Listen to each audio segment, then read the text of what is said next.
The point I'm making is vision is an imaginable picture of a possible future. Number two is a spiritual revelation of your preferable destination. It's a spiritual revelation of your preferable destination. Where is God taking you to? Moses, come out. Go bring the people of Israel out of the promise, out of Egypt, into a land called the promised land. And he mentioned what the land will be like. A land flowing with milk and honey. So what is a spiritual revelation of your preferable destination, of God's destination for your life? Where's God taking you to? Vision is a clear, I mentioned that earlier today, vision must be a clear, a compelling, and communicable mental picture of your preferred future. It has to be clear, it has to be communicable, it has to be compelling. The vision must be clear. Jesus asked the man, he said, can you see properly? He said, I see men like trees. Jesus said, you can't go like this. It's dangerous to be the husband of a woman with a vision, seeing human beings as trees. Because if you see them as trees, you would treat her like a tree. So Jesus had to clear his vision. In the same vein, it is critical that your vision is clear. The clearer it is, the faster you move. Don't forget what I said yesterday. Sight determines flight. You can't fly faster if you can't see clearly. So having stated that, I like the words of Winston Churchill. Years ago, before he died, he made this powerful statement.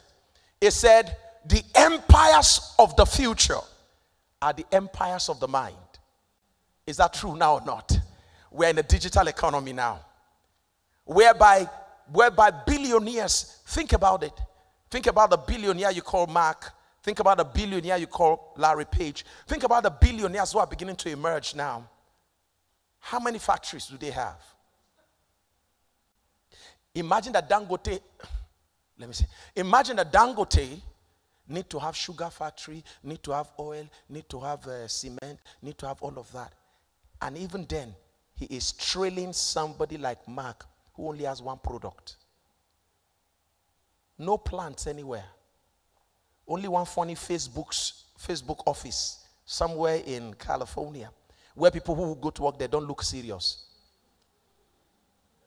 No truck for distribution of anything. And he's a billionaire. Amazon, no truck, producing nothing. Just helping you market your own. Billionaire. Uber have no taxi of their own, but they are billionaires. I'm trying to tell you what the job of the future will look like. Many jobs we're having right now will soon become obsolete. Many of the jobs some of you are having will soon become irrelevant. It happened in Nigeria. Bankers were laid off because they were seeing ATM machine coming. They did not understand what it meant. With artificial intelligence coming now, the future is becoming bleak for many bankers. Many of you are working in government offices and you are celebrating, strolling in 8 o'clock, happy, because I'm going to get retirement benefit. If you're not careful to switch quickly into the jobs of the future, go online and check jobs of the future. Quickly use your current job income to switch into the jobs of the future.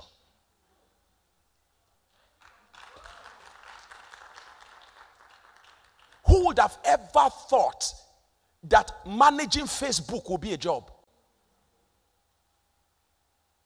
Who would have ever thought that there would be something called a digital marketing officer? Who would have ever thought something like that would happen? Things are shifting. There are 4 skills. Write this down quickly. I don't know why I'm giving you this.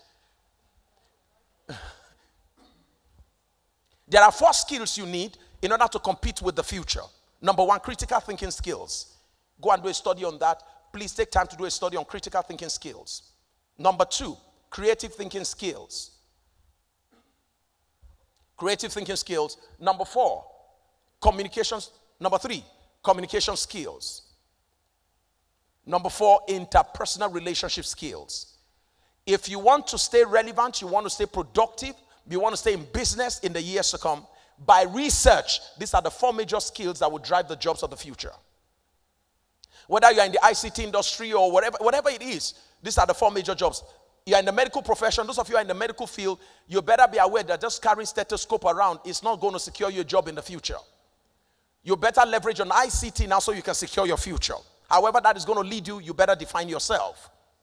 So it's critical for you to sit down and say to yourself, if the empires of the future will be the empires of the mind, how am I engaging my mind? There are 7 distinct things that vision will do for you. 7 distinct things. If you really have a vision, this is how to know whether you have a vision or you have a dream. A vision is one that is pursued into actualization. A dream is one that preoccupies your mind and keeps you in a state of passivity. How do you know that you have a vision? Number 1, if you have a vision, your vision will direct and redirect your path. Those who have vision will tell you something about the vision that they have, that their vision directs their path. For those who encounter the vision while they were on a path, the vision redirects their path. So vision directs and redirects your path. As I'm speaking right now, if you catch a vision of what you're going to be doing over the next 12 months, it will change your path in life. Some of you, for instance, I studied geology from the University of Ibadan, and I wanted to work in the oil industry, make some money, help my mother. My mother was my concern because she suffered. Then I really wanted to make sure I get my mother out of poverty. You know, that she's still with us. She just turned 80, you know. So it's always been my dream to make my mother happy. So I wanted to read geology. I went to mineral resources engineering. I studied mineral resources engineering in Petroleum Training Institute, which is now Petroleum Technology University. From there, moved to Ibadan to study geology. From there, it was in my final year, last semester, that God said, hey, I need you, boy. Now, that was very tough. I didn't want to join pastoring because I've watched and seen a lot of broke pastors, and I didn't want to be part of the league. You understand that? Coupled with the fact that I have a mother that I need to take care of. How do I combine poverty plus poverty? So I said, God, you need to tell me that this is going to take care of me. And God said, son, go into the pit. I will hold the rope. It was a statement of assurance because God knows how analytical my mind works. Long and short of it, I'm grateful to God that I'm where I am today. God has indeed shown me mercy beyond beyond the dimensions that I can ever comprehend. So the point I'm here trying to make is that I was trying to do geology. Vision came and redirected my path. Paul said I was not disobedient to the heavenly vision. I was going to kill Christians. When vision came, I went to start protecting Christians. I was going to destroy believers. When vision came, I began to develop believers. So vision alters your path.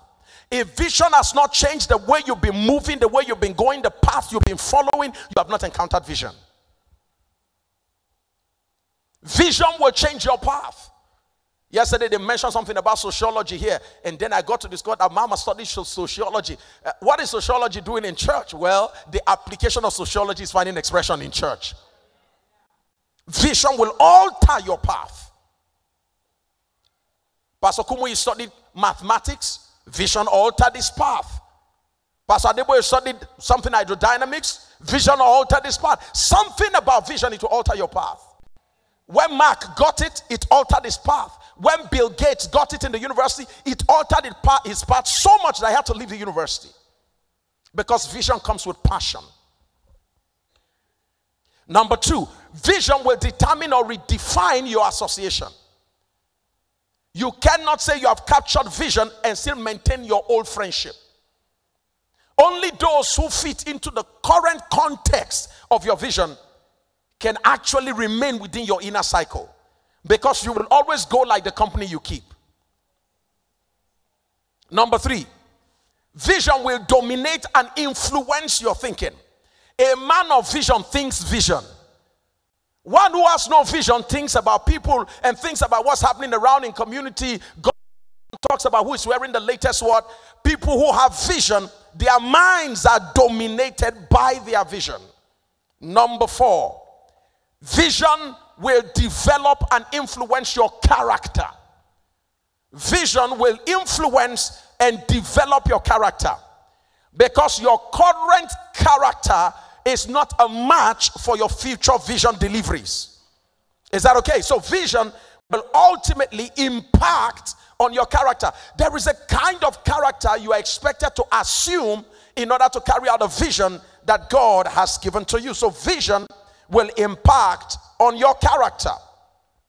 Number 5, vision will defend and shield you from detours.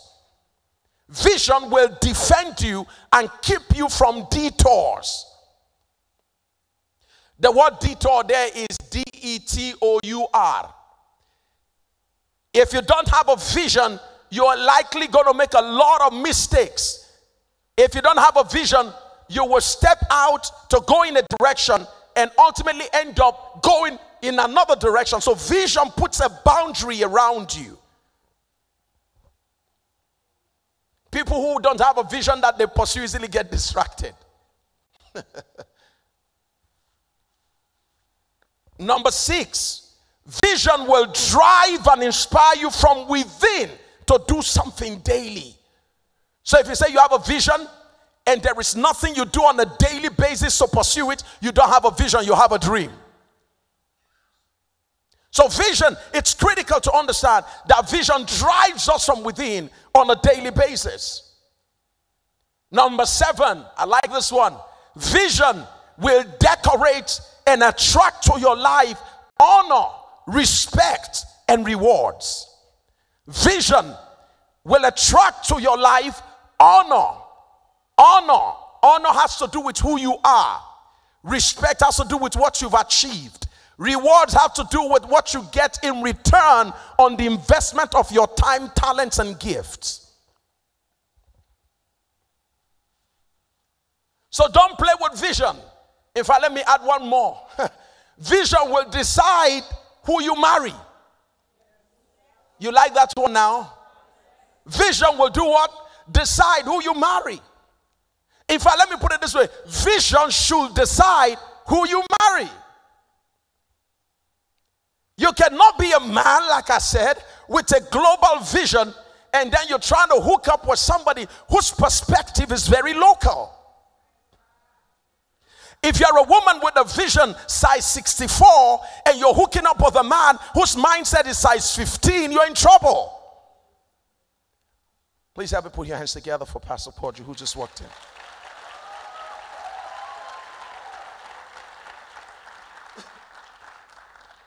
So vision naturally should decide who you hook up with. The question normally should not be, is she beautiful?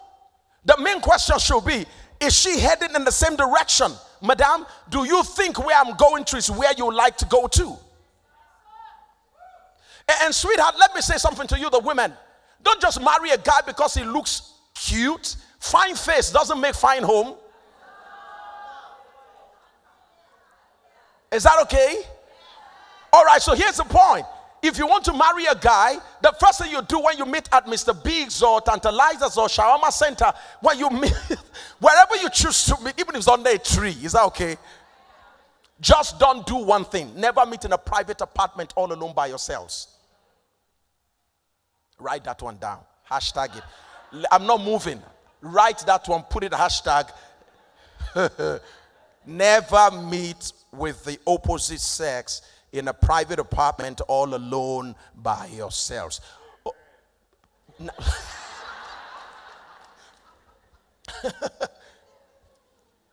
How many of you want to have relationships without sex in between until you get married? Raise your hands. Oh, raise it again. Now do like this. Thumbs up. Now I'm going to ask you, between now and next year, keep those hands up. Keep it. We're going to renew the license next year at ANVIL 2019. How many of you are saying, by the grace of God, I will keep it up? Is that a commitment? Now, one of the things that you don't... Did somebody say I will try? If you want to try, come. I need to pray for you. Now, here's what I'm going to tell you. Raise it up again. Raise it up. I always tell singles, if you meet me anywhere around the world in an airport, just tell me, Pastor Sam, ANVIL 2018. Wait. That's if you are keeping it. But if you didn't keep it, just say, Pastor Sam, ANVIL 2018. Now, what do you do to make sure you keep it? number one, and the only one I would tell you, never meet with a guy or woman in a private apartment. Yours, her own, your friend's own, all alone. If you keep this, you will not need to pray for deliverance. But pastor, what if you want to have private conversation? You can have a private conversation in a public environment. Have you heard about a place they call Hilton? If you're not aware, they normally give people table to themselves. Is that okay? They have a grass. How many of you have heard about Millennium Park? It's an open.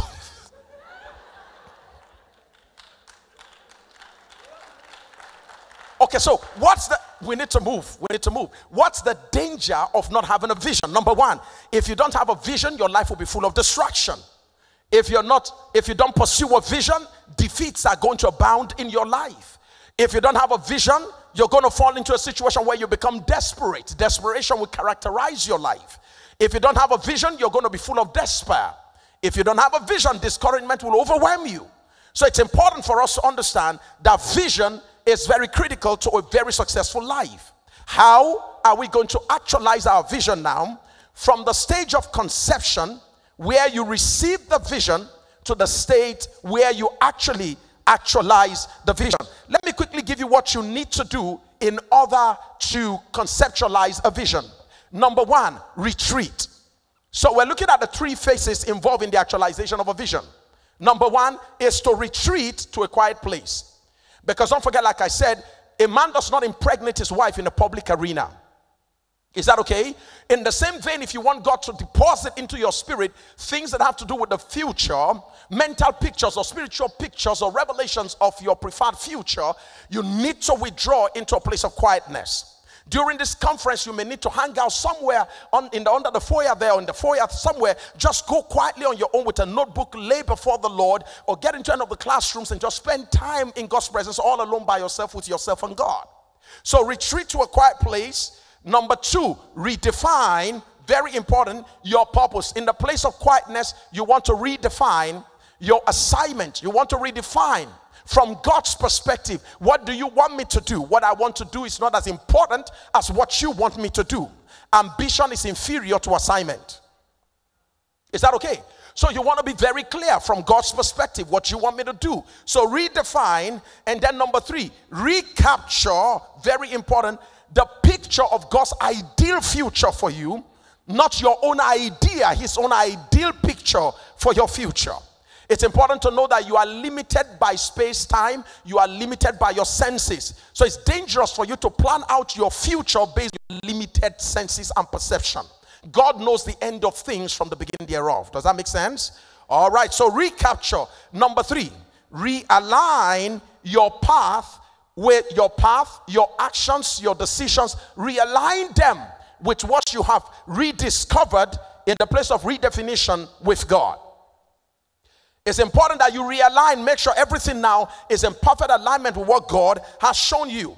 Number four, rededicate yourself on a daily basis to pursuing that particular vision on a daily basis. Having a purpose is not as important as living a purpose-driven life.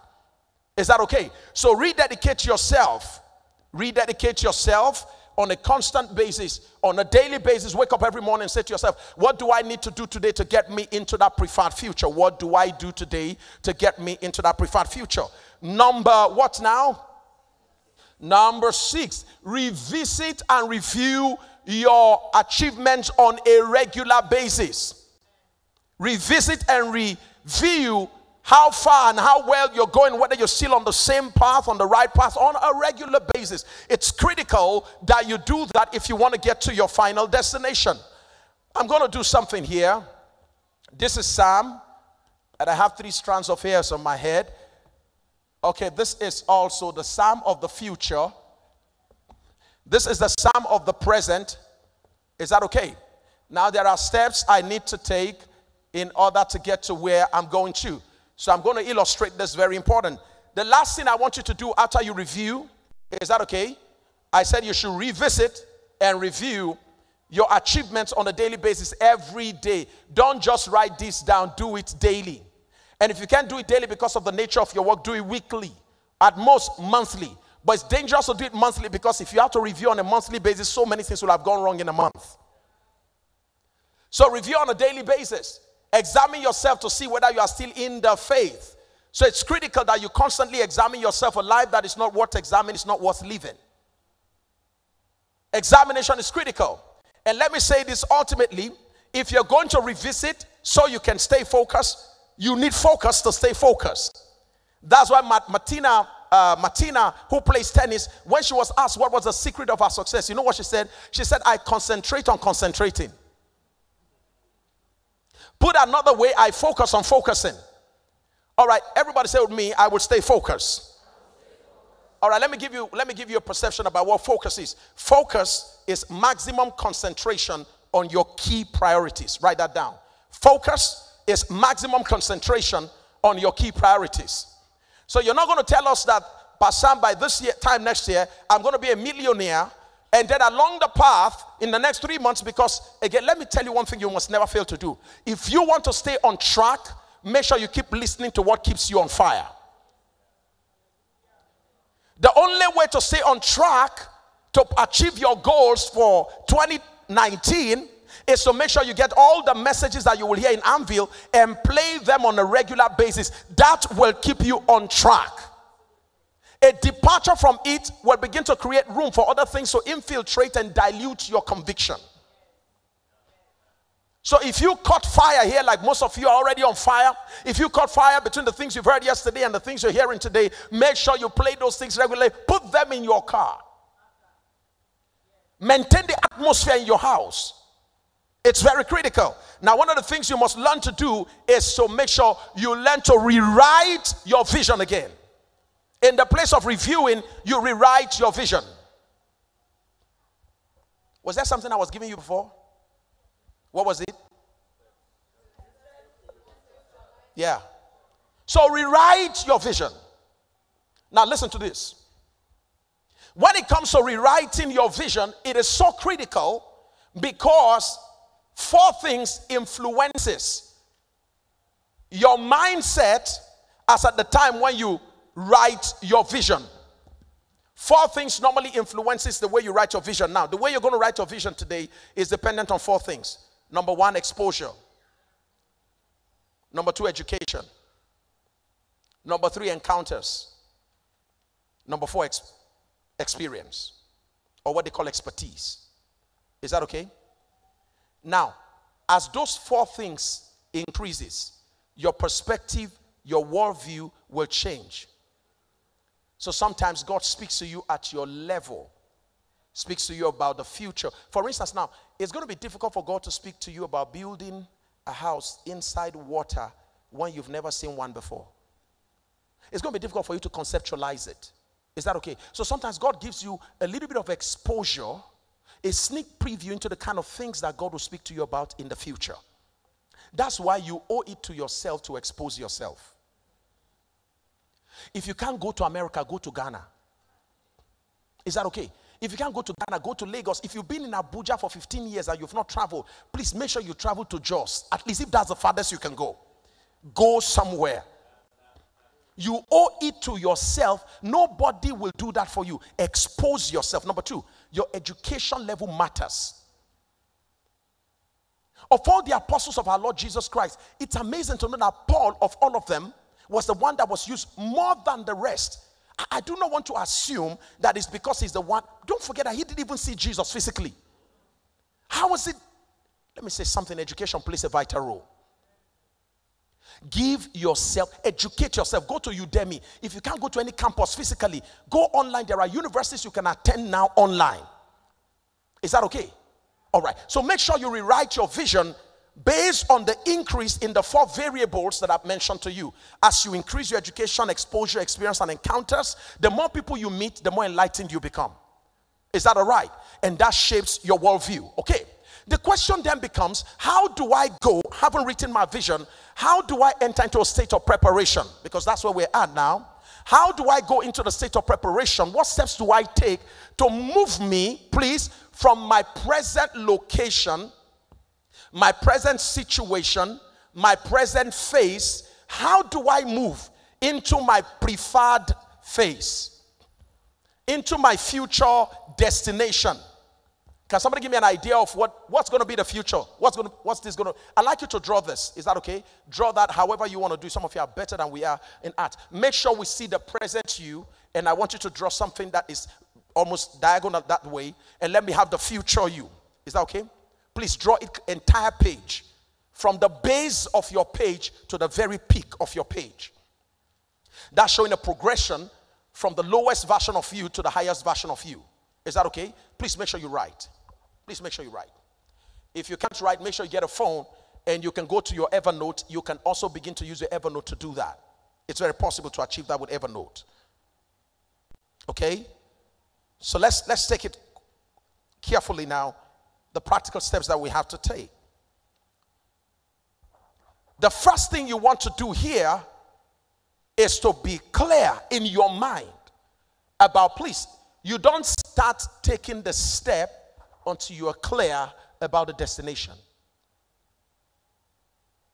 So define what the future will look like. And I told you how to do that. That happens in the place of preparation. Define your preferred future reality. Define it.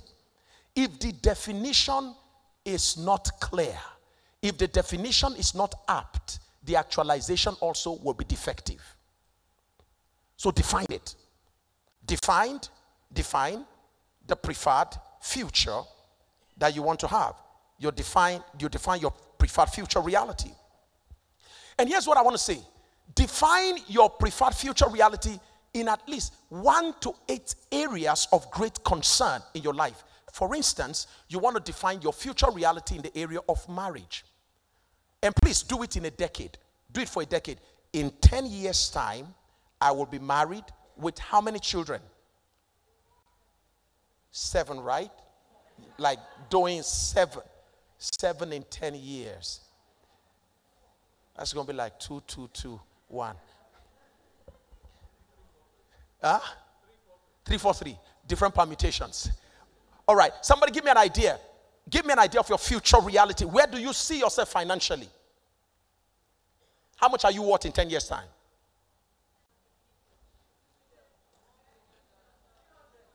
Say it again. 300 naira. Million what? Aha. You see, it's important that you are able to define what that future looks like. Is that okay? You need to make sure you define properly what that future is over the next 10 years. In the area of finance, in the area of your spirituality, your spiritual life, your ministry. Define in a decade where you will be in 10 years' time. Is that very clear? Don't play with that. Number 2, define your current reality in those areas. So in 10 years' time, in ministry, in marriage, in finance, in 10 years' time, I have this future desired projection. For instance, for me, I said to myself, when it comes to communication, public speaking, I said to myself, in a specific time, I said I want to break into the top 5, globally speaking. When it comes to blacks, that's my goal. I have a specific, and that's going to take you to something now. And I have to now come back. That's what I want to be. So I have to come back to my present reality and ask myself, currently, where am I ranked? What am I ranked? How am I ranked? And this is where you have to be honest with yourself. In your present reality, be very honest with yourself. I am not organized. I'm spontaneous. I am not dedicated to reading. I don't read. I don't have a mentor. I don't have a coach. My current reality is that nobody's even inviting me to speak anywhere. And I see myself as a global speaker later. Nobody's even inviting me in my neighborhood. Do you understand what I'm saying here? You have to be honest with yourself in your present reality. So define first, what is your future reality? I want to have stores. I want to be present everywhere. My business should be all over the world. That's future reality. Come back, travel back from the future. Habit number 2 of 7 highly effective people. Habit number 2 is that they always begin with the end in mind. So you stay here and then you dream about that place and you come back and start here. Right now, I don't have good education. My education, 4 things you must measure at your present level. What is my educational level like? High, medium, or low? Low, medium, or high? Considering where I'm going to, what level of education will I need? Somebody said, my future is to be the governor of so and so state, right? How many of you want to be governors here of your state? God bless you. Oh, wow. So many governors in the church. Praise God. Okay. So like how many of you are going to be presidents in our, see what I'm saying? Look at God. Look at God has blessed our church. Amen. Presidents, right? Okay. Ministers, like, look at what I'm saying. See us. Amen. Fantastic. All right. So where do you put that? Do you put that here or there? Okay, fine. So the question you then ask yourself is, for instance, you want to be minister of what, sir? Come over, sir. Come over. Come over. Let's do some work with you practically. So you're going to be, I have some few minutes left. So you're going to be minister of youth empowerment, right? Okay, fantastic. So right now, what's your education level? First degree, second degree? You have a first degree in what? Electrical engineering. How does that prepare you now to engage young people? What special courses have you done in the area of youth, studies on youth, and what studies have you done about young people? Okay, entrepreneurship. Oh, you've done studies on entrepreneurship. Yes. Is that a certified program or something? A Udemy program. Oh, just a Udemy program. So you need, now you see that if you're going to be minister of youth, you need to travel into the future and ask yourself, what are the jobs of a minister of youth? Break down the job of the minister of youth. And number 2, break down the skill sets required by a minister of youth. Is that okay, sir? You break down the skill set. When you have been able to break down the skill set that you will need in that future, you come back to the present and ask yourself, do you have that skill set? If you don't, you begin your journey from here acquiring those skill sets in preparation for that assignment. That is your preparation. Number 2, you will need to look for ways to find a former minister of youth to have that person begin to mentor you based on their experience. Is that okay? You will need to now go to the ministry of youth and begin to render volunteer service. Because if you're going to sit on the throne in the palace, you need to hang around where your future is.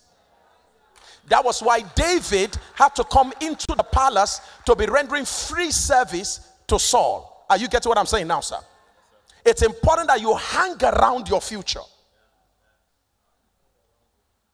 Does that make sense? Hang around your future. Stay there, even if nobody pays you. Because the skills you will get by interaction, you cannot get by education. Does that make sense? That's free consultancy. I'll collect the money later. All right. So don't forget, the first thing that I mentioned is the fact that you need to define your preferred reality, your future reality. Number 2, define your current reality. Number 3, establish and focus on your most important goals. Once you've identified what your present reality is, you now want to set goals. You want to set goals. Say, in order for me to get here in 10 years, what do I need to accomplish in every single year? What must I accomplish? I need to get my doctorate. Is that okay? For instance, for 1 or 2 things that I intend to do, I need to intend to run some stuff. Now, for that reason now, I'm going after my doctorate. Is that okay, sir? Because my doctorate is precursor to the things that I want to do. So, how long will it take me to finish a doctorate? I want to make sure that I accomplish that before the set time that I have for the revealing of what I want to do. So, it's critical for you to set goals, health goals. For instance, those of you that want to lose weight, you want to go back to size 14, size 12. You want to set monthly goals, weekly goals, daily goals. If you don't lose weight daily, you won't lose weight weekly. And if you don't lose weekly, you will not lose weight monthly. And if you don't lose monthly, you will not accomplish your ultimate dream size in the end of the year. In fact,